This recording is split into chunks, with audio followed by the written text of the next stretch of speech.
What's up guys, it's Oblivious Gamer here. And well, to be honest, I wasn't expecting to do a video so soon again about ARM Fantasia, but here we are. And the reason I'm doing it is because, of course, the Kickstarter just went live. And to be honest, there is a lot of information that they put there. Of course, if you're interested in Penny Blood, there's also a lot of information of Penny Blood 2. Personally, as I mentioned before, I'm more interested in ARM Fantasia. Well, I thought, why not do a small video and just try to go a bit over so you guys get a better idea of like what can you expect from this game. Now, before I continue, if you like the content, don't forget to subscribe. So to start off, why don't we basically break down the cheapest pledge you can do. And the cheapest pledge you can do right now is basically 5,800 yen, which is approximately $42. Both ARM Fantasia and Penny Blood have the same pledge that you can do, and basically what it entails is you get a digital copy of the game. A thing to notice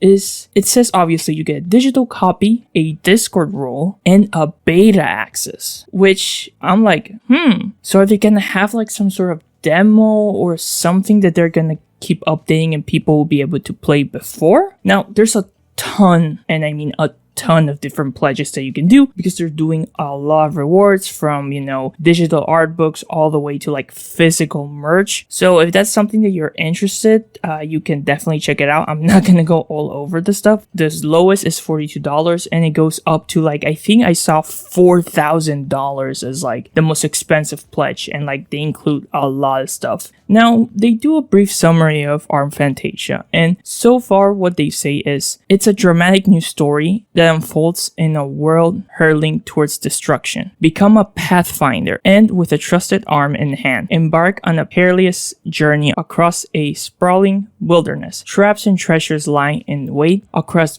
both the world map and its dungeons, requiring both the character skills and the player's wits to solve and escape in one piece. The new battle system Cross-Order Tactics combines the strategy of a turn-based system with high-octane action to create a unique and tense game experience. With overall game design and scenario by Akifumi Kaneko, character design by Tomomi Sasaki, and soundtrack by Michiko Naruke, Noriyasu Uematsu, and Elements Garden. This is going to be a Western punk experience not to be missed. I do want to highlight two people from like the overall game design scenario and the character design. So in game design and scenario, we got Akifumi Kaneko, which as far as information goes, he is one of the co-creators for, Sinful Year, and also he apparently contributed as a writer in Wild Arms. He's obviously experienced with the series. Another person who was also part of the series is Tomomi Sasaki, who is going to be the character designer, and apparently she worked on Wild Arms 5 and Wild Arms XF. So next is like the setting, and apparently the setting is in the faraway land of Londenium, which is what remains of humanity,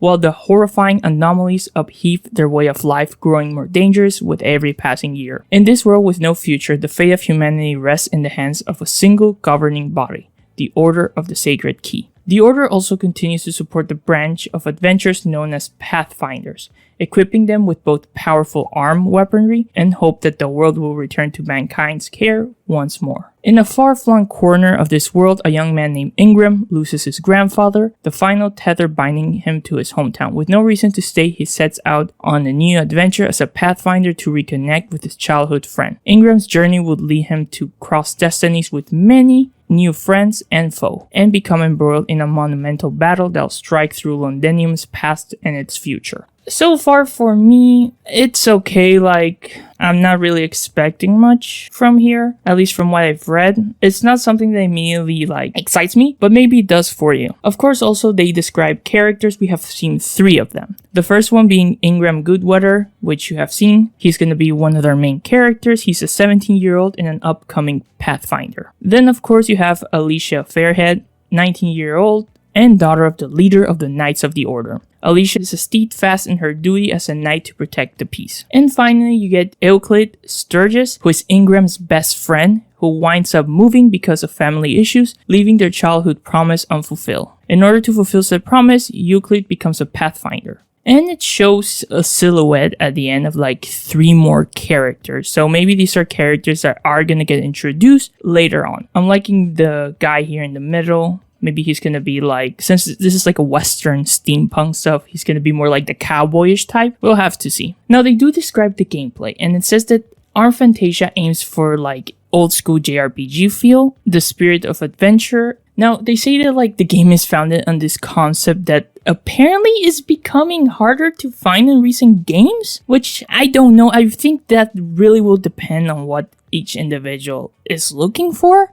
But yeah, according to them, it's hard. So maybe for you, it's something that you really want. So for them, what they want to do is they want to put a gigantic map. There's going to be puzzles, and it's going to feel like this momentum when like crossing, you know, land, sea, the air. And I think that highlights in some of like the brief teaser that we see when Ingram is just running around and you just see this giant desert and like you just see like giant mountains and stuff. Apparently also there's going to be high-speed vehicles, which that could be cool. Give us like a cool-ass motorcycle or some cool vehicles to use to roam around. That might be fun. Then they also said that like apart from the open world, you're going to have the dungeons where characters will have like gadgets, and they want you to be able to use the gadgets of each character to like solve the obstacles. We've seen, you know, games where like some characters possess specific abilities that you have to use to traverse a dungeon or will help you out in a dungeon. And finally, they go over like the turn-based aspect, which is like, yes, the game is a turn-based, but they are trying to make it quick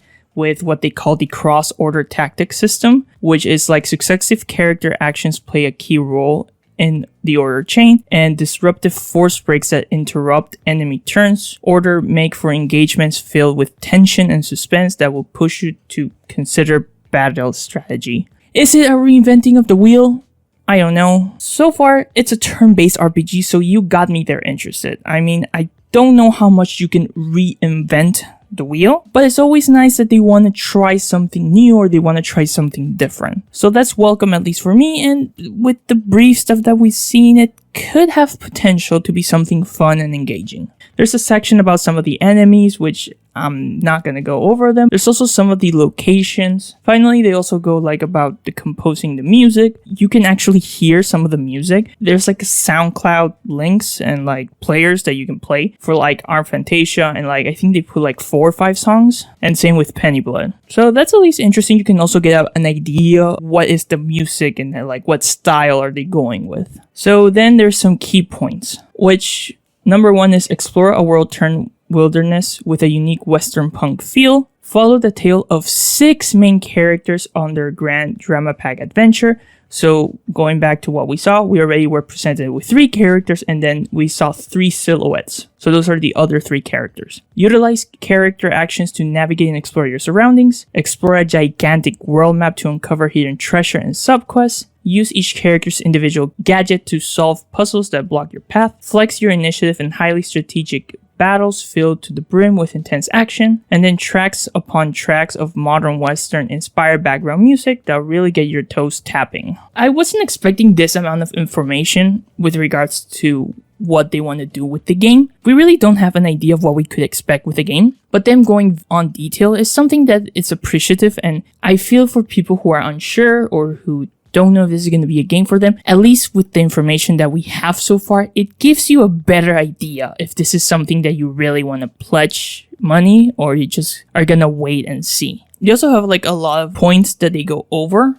I do want to highlight some of the stuff that they said. So, for example, which is something that like we ask, why are they doing a crowdfund? And I speculate it was like due to publishing. And it seems that that's the situation. So according to them, we pitch multiple publishers and none would fund our games without proof of concept. We believe in these titles and have a ton of great stories to tell. So instead of giving up, we are proceeding down the only path we have with crowdfunding to show that these are games that fans want to play. So yeah, it is something that I was assuming that like, okay, maybe it's for publishing because they couldn't get anyone. I do think it's a bit of a question mark when you say without a proof of concept. Like I always tell people, this is a Kickstarter, so please be mindful of how you spend your money in a Kickstarter. So like in the end, like there's really a lot of information of them like trying to mitigate some of the questions that you might have. Like they talk about some of the risks and challenges that like the game could be delayed, because right now the game is expected, or the estimate delivery is March 2025, which I said this game could come out 2 to 3 years from now. And of course, with depending on if there are delays or not, this could be even more longer of a wait. Those are things to consider when you put your money on a Kickstarter.